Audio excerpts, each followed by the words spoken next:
Every monotonic function is remand integral, इसको आज हम डिस्कस करेंगे। तो इसको डिस्कस करने के लिए हमको मोनोटोनिक फंक्शन क्या होता है उसके बारे में हम थोड़ा देख लेते हैं। तो जैसे पार्ट 2 में जो है मोनोटोनिक फंक्शन यानी सीक्वेंस में हम लोग पढ़े हैं कि दो प्रकार का होता है, एक इंक्रीजिंग और डिक्रीजिंग। यानी हम x और जैसे मेरा फर्स्ट टर्म है x, y और z है, तो उसका फंक्शनल वैल्यू क्या है, f(x) से बड़ा होगा fy और fz। इसी तरह जो सीक्वेंस बनाएगा तो उसे क्या कहेंगे, इंक्रीजिंग। जब इसमें मतलब ये सीक्वेंस मेरा टर्म जो है बढ़ते जाएगा और इसका फंक्शनल वैल्यू घटते जाएगा तो ये मेरा क्या हो जाएगा, डिक्रीजिंग सीक्वेंस। तो हम इस पर इतना थोड़ा समझ गए और उसके बाद अब थ्योरम को हम प्रूव करते हैं। तो f(x) is monotonic and bounded sequence, bounded function हम ले लेते हैं। लेकिन इसको हम सुविधा के अनुसार हम एक मोनोटोनिक इंक्रीजिंग ले लेते हैं, क्योंकि दोनों सीक्वेंस को साथ में लेके प्रूव करना थोड़ा डिफ़िकल्ट होगा, तो इसलिए हम सुविधा के लिए हम इंक्रीजिंग फंक्शन लेते हैं। तो इंक्रीजिंग फंक्शन हम दो टर्म लेते हैं तो उसका फंक्शनल वैल्यू क्या हो जाएगा, एक मतलब f(x) से बड़ा होगा fy, जैसे हम अभी तुरंत पढ़े थे मोनोटोनिक इंक्रीजिंग फंक्शन के बारे में। तो हम इसको ग्राफ से समझते हैं। इसका ग्राफ इस प्लॉट कर दीजिए। तो ये जो है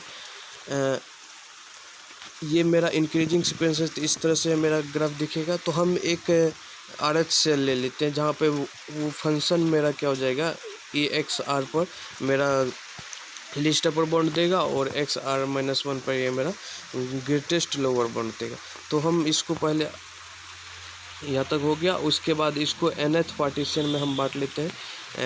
लेट p बराबर a बराबर x0, x1, x2, XR-1, XR, XN b partition of A B. तो मोनोटोनिक फंक्शन क्या होता है, बाउंडेड फंक्शन होता है। तो अगर वो बाउंडेड है तो ये बाउंडेड और कंटिन्यूस है तो वो हमेशा अपना जो है ईच से बाउंडेशन में वो क्या, ईच सेल में क्या होगा, बाउंडेड होगा और कंटिन्यूस होगा। तो हम MR को हम पहले बता देखिए कि स्मॉल MR को ग्रेटेस्ट लोअर बाउंड लिए और कैपिटल MR को लिस्ट अपर बाउंड, तो RH सेल में। तो हम अपर सम क्या होता है कि लिस्ट अपर बाउंड और into RH cell R1 running to M तक। उसी तरह लोअर सम में स्मॉल यानी greatest lower bound into RH cell का जो लेंथ है उसका सम का लोअर सम हो गया। तो अब इन दोनों को हम माइनस करेंगे, क्योंकि माइनस इसलिए करेंगे क्योंकि हम जानते हैं कि नेसेसरी एंड सफिशिएंट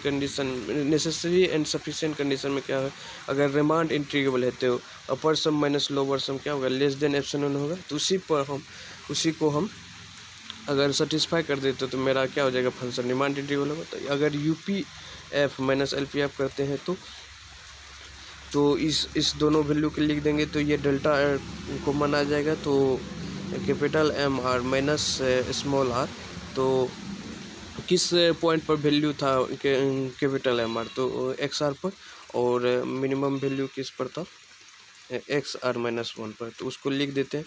तो हम इसको हम जनरल टर्म के लिए हम ये यूज किए हैं। तो हम XR का वैल्यू हम कहाँ से पुट करेंगे, 1 से लेके n तक। तो 1 यहाँ पुट किए, तो 1 पुट करेंगे तो f(x1) नॉट हो जाएगा। फिर 2 पुट करेंगे तो f(x2) माइनस f(x1), इसी तरह हम पुट करते जाएंगे। तो लास्ट ये टर्म कट जाएगा, फिर ये f(x2) यहाँ से कट जाएगा। तो इसी तरह बचेगा क्या, f(xn) माइनस f(x0). तो f(xn) का वैल्यू लास्ट पॉइंट का वैल्यू FB होगा, और ये फर्स्ट टर्म का तो वैल्यू क्या FA, जैसे कि हम यहाँ पे ग्राफ में दिए हुए हैं कि A कहाँ किस पॉइंट पर है और B का पॉइंट पर क्या है, तो वहाँ से लिख देंगे। तो हम और UPF माइनस LPF बराबर क्या हो जाएगा, FB minus FA into delta R।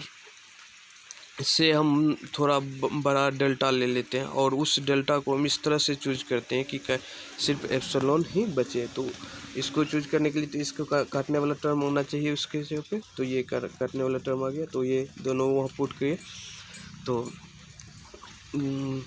तो ये डेल्टा बराबर ये वैल्यू पुट करेंगे तो क्या हो जाएगा, एप्सिलॉन आ जाएगा। तो ये मेरा क्या होता है, सफिशिएंट कंडीशन फुलफिल किया। सफिशिएंट कंडीशन अगर फुलफिल करता तो क्या हो जाता है, F is remand integral. Thank you.